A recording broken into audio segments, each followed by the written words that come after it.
আসসালামু আলাইকুম সুপ্রিয় দর্শক মণ্ডলী। ফজলুর রহমান ওরফে ফজা পাগলা, আপনারা যার কথা বলছি নিশ্চয়ই আপনারা বুঝতে পেরেছেন, আঁচ করতে পেরেছেন কার কথা বলেছি। তিনি আওয়ামী লীগের নেতা। তার ফেসবুক পেজে, তার যে ফেসবুক অ্যাকাউন্ট, সেখানে আওয়ামী লীগের পদগুলোই লেখা আছে। কিছুদিন আগেও আমরা সেটা দেখেছি, যদিও তিনি এখন বিএনপির নেতা, বিএনপি চেয়ারপারসনের উপদেষ্টা ছিলেন। তো তার নাম ফজলুর রহমান, তাকে ফজা পাগলা হিসেবে মানুষ সামাজিক যোগাযোগ মাধ্যমে উপস্থাপন করে মানুষ সারা দেশে।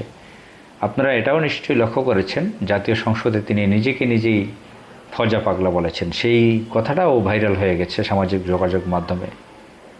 স্পিকারকে বলছেন যে, মাননীয় স্পিকার, আমাকে ফজা পাগলা বলা হচ্ছে। স্পিকার বললেন, আপনাকে তো এই ধরনের কেউ কটূক্তি এই কথা বলেননি। তিনি ফজা পাগলা সংসদে এই কথা বলেননি। তিনি বলেন, না, বলেছে। বাস্তবে সংসদে তাকে কেউ ফজা পাগলা বলেনি।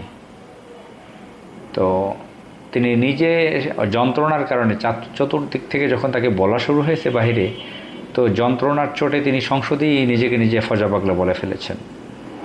তো পাগলাটে টাইপের সাইকোপ্যাথ। তার সম্পর্কে আপনারা জানেন, তিনি একজন ভুয়া মুক্তিযোদ্ধা। তিনি যে মুক্তিযোদ্ধা সেজেছেন, তার অরিজিনাল কোনো ডকুমেন্ট নাই, কোনো এভিডেন্স নাই।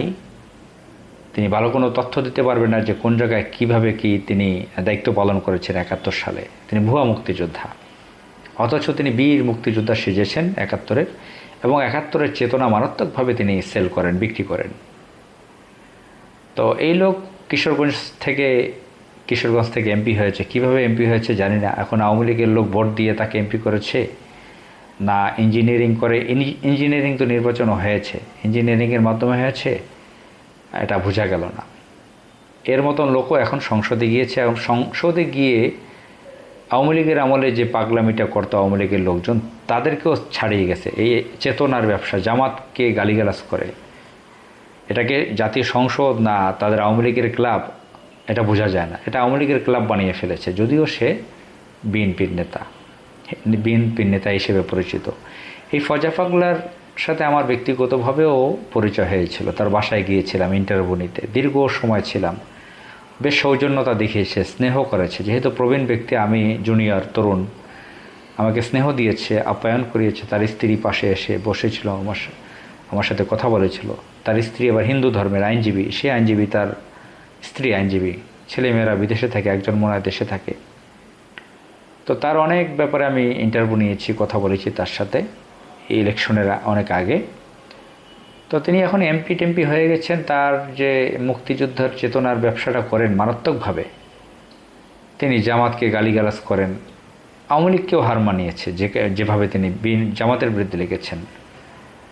তো ওই যে চেতনার ব্যবসা, যারা বিচক্ষণ মানুষ তারা জানেন যে এই ফজা পাগলা, কি বলে, ফজলুর রহমান ওরফে ফজা পাগলা ভারতের এক বিশেষ গোয়েন্দা সংস্থার এজেন্ট।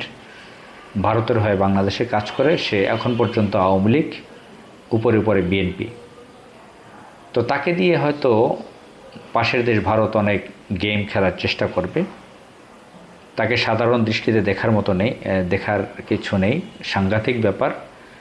ফজা পাগলা শুধু ফজা পাগলা না, এর পেছনে অনেক কিছু থাকার ব্যাপার সন্দেহ রয়েছে। কারণ যে চেতনাকে আমাদের রিভলিউশন, যে বিপ্লবটা হয়েছে জুলাইয়ে, মানে ডাস্টবিনে ছুঁড়ে ফেলে দিয়েছে, সেই পচা গন্ধ, কি বলে এটাকে, চেতনা, সেটাকে সে ফিরিয়ে আনতে চায়। সেটা দিয়ে ব্যবসা করতে চায়, জামাত ইসলামের বিরুদ্ধে লাগতে চায়, তরুণদের বিরুদ্ধে লাগতে চায়, এনসিপিকে নিয়ে ব্যঙ্গাত্মক কথা, বিপ্লবীদেরকে নিয়ে ব্যঙ্গাত্মক কথা, ইনসাল্ট করা, তিরস্কারমূলক কথাবার্তা নিয়মিতই সে বলছে। তো আমরা চাই তাকে তদন্ত করা হোক, বিচার করা হোক। সে যে ভুয়া মুক্তিযোদ্ধা, এইটার ব্যাপারে অন্তত পক্ষে।